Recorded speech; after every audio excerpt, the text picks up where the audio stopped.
مرسی که تا اینجای ویدیو با من همراه بودین. میخوایم بریم رو تب عدد کالم و گزینه کاستوم فرام اگزمپل رو در موردش صحبت بکنیم. یه گزینه خیلی جذابه که سریع اون نتیجه‌ای که میخواید رو براتون روی ستون اعمال میکنه و خروجی رو بهتون نمایش میده. این یکی از گزینه هاست که توی پروژه خیلی خیلی برات کارآمده. بریم با هم دیگه توی نرم افزار این موضوع رو با هم ببینیم.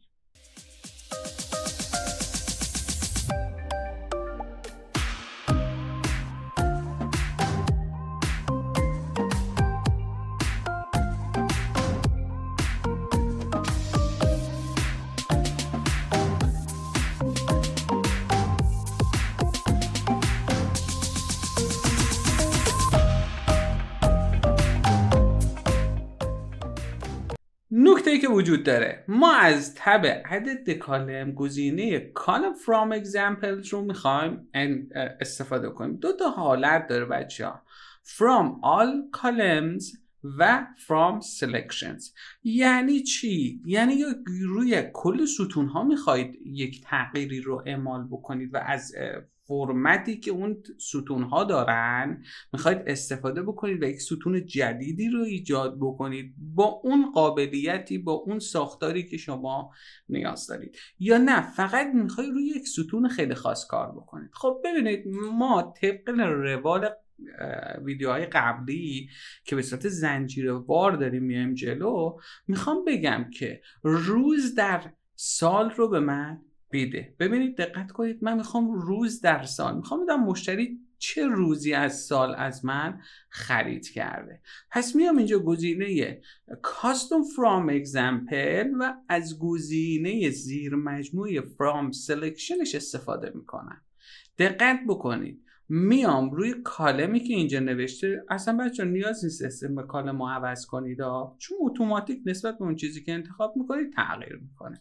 میام روی اولین رکورد یک اسپیس میزنم. خب مواردی که داره میده، میگه میخوای اینو دابلیکیت ازش بسازم.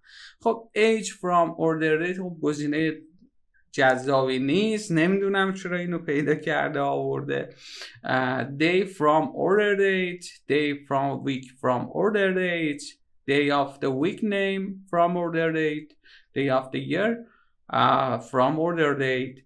ببینید ما میخوایم روز در سال رو پیدا بکنیم دیگه، پس گزینه day of year from order date گزینه دقیق و درستیه برای من. حالا هر کدوم از اینهایی که پایین دارید میبینید دقیقاً داره جلوش توضیح میده. end of month, end of quarters, end of week, end of year. اینا هر کدوم در مورد تاریخ داره براتون صحبت میکنه که کدوم تاریخ رو مد نظرته. ولی من اینجا توی دی ها که این بخش میشه day from day of year from order date گزینه جذاب.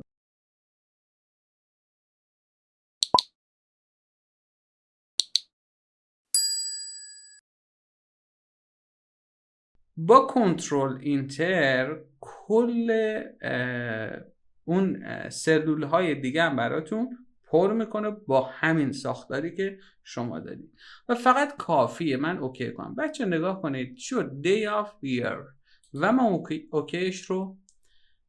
اوکیش رو میزنم. دقت کنید باید 365 روز رو به من بده دیگه، درسته؟ پس من اسکرول میکنم میام پایین ببینم 366 روز رو به من داد. اون یک روز اضافه هم تو سال برای من محاسبه کرده. پس گزینه خیلی جذابیه. حالا اگر ستونتون عددی باشه، Custom From Example From Selection چیزهایی رو بهتون پیشنهاد میده که عددی هن، مثل بیس 10 لوگاریتم سیلزت. اینا یا میخوای کیوب آف سیلز برات بسازه.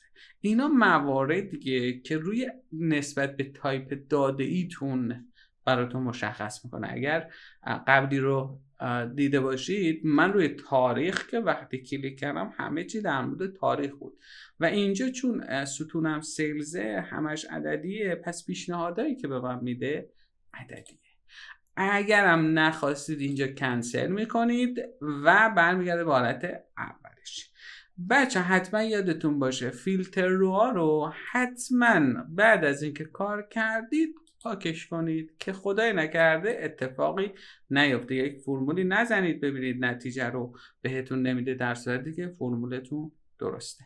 اگر این ویدیو برات کارآمد بود ممنون میشم. لایک، کامنت و سابسکرایب رو فراموش نکن.